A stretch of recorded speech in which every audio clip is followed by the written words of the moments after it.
malam, setelah memperhatikan beberapa tugas dari kalian, ternyata banyak di antara kalian mendapat kesulitan bagaimana menentukan ide pokok yang benar. Maka kali ini Mem akan kembali menjelaskan. Coba diperhatikan ya nak dengan seksama. Baik, nah teks kemarin yang Mem bagikan ke video kamu adalah ini ya, dengan judul Organ Gerak Manusia dan Hewan. Di sana pada teks itu terdapat 5 paragraf. Paragraf yang pertama dimulai dengan kata salah satu. Paragraf yang kedua dimulai dengan kata gerak. Paragraf yang ketiga dimulai dengan kata organ. Paragraf yang keempat dimulai dengan kata tulang. Dan paragraf yang kelima dimulai dengan kata otot. Maka kemarin Mem katakan ada 5 paragraf ya nak teks bacaan tersebut. Maka sampai di sini pasti sudah paham kan? Baik, mari kita menentukan ide pokok. Nah, pada paragraf 1 ya, di sana terdapat kalimat utamanya di awal paragraf. Coba saya garisi ya nak, biar kamu paham. Salah satu ciri dari makhluk hidup adalah bergerak. Nah, yang kamu buat itu, yang ini hanya merupakan kalimat utama, bukan ide pokok. Nah, kalimat utamanya adalah salah satu ciri dari makhluk hidup adalah bergerak. Maka ide pokoknya dapat kita tulis seperti ini ya.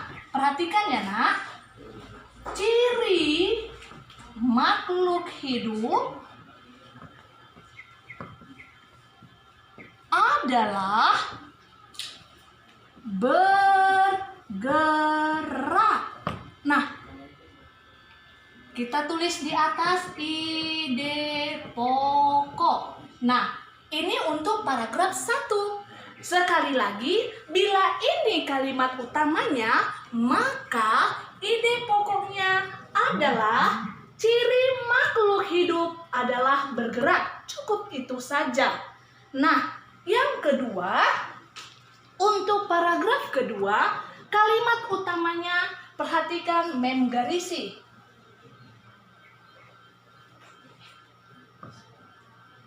Baik, lihat kalimat utamanya. Gerak pada manusia dan hewan menggunakan organ gerak yang tersusun dalam sistem gerak. Ini adalah kalimat utama, tetapi kamu menuliskannya ini sebagai ide pokok. Kurang tepat ya nak. Maka bagaimana menentukan ide pokoknya? Ide pokok pada paragraf kedua adalah organ. Mem tulis saja ya, nanti ini berdasarkan paragraf ya nak. Yang ini satu paragraf pertama, yang ini paragraf kedua. Yang kedua adalah organ gerak digunakan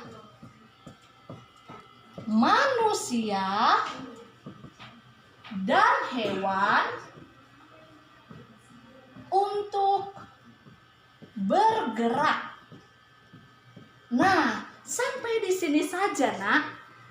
Nah, sampai di sini mungkin kamu paham. Kembali kita ke paragraf yang ketiga. Mem kembali akan garisi kalimat utamanya.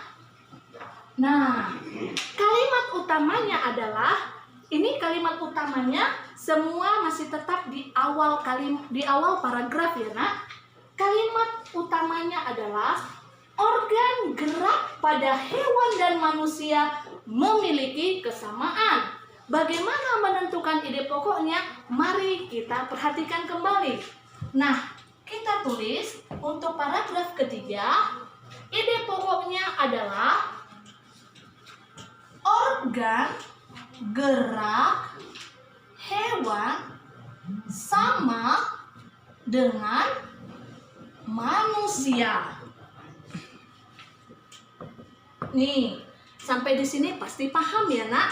Jadi kalimat utama itu pasti berbeda dengan ide pokok. Nah, baik, mari kita kembali ke paragraf keempat. Ini Mem hapus dulu garisnya ya sayang.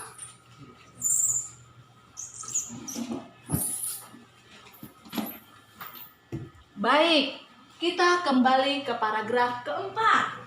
Paragraf keempat, kalimat utamanya yang Mem garisi.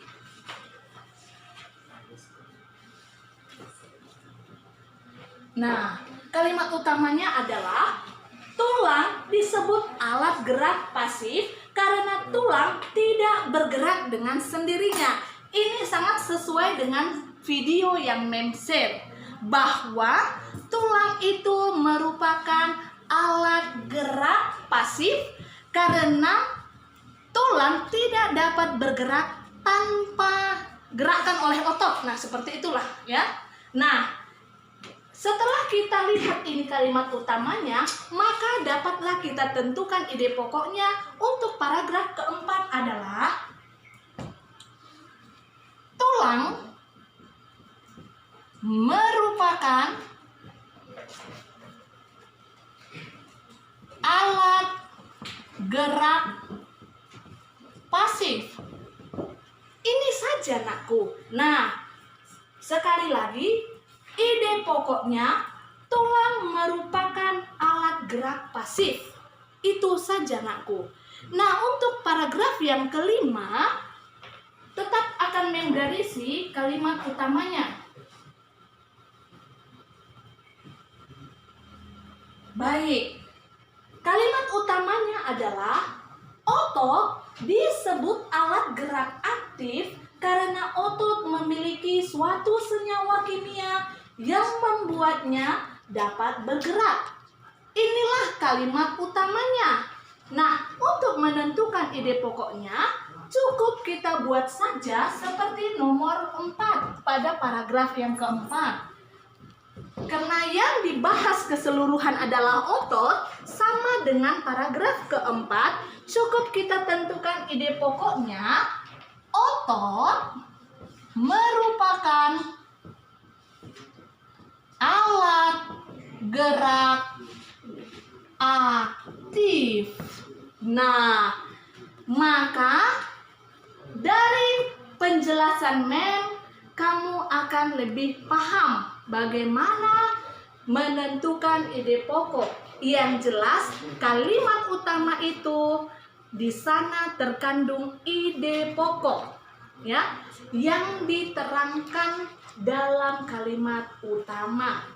Demikian ya nak. Maka setelah ini nanti coba kamu kembali menyelesaikan tugas yang akan Mem berikan pada buku penamu.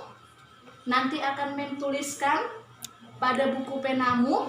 Itu Mem minta hanya menentukan ide pokok saja seperti yang Mem terangkan. Demikian ya nak pembelajaran hari ini untuk bahasa Indonesia. Terima kasih sudah memperhatikan Mem. Tetap semangat, sehat selalu.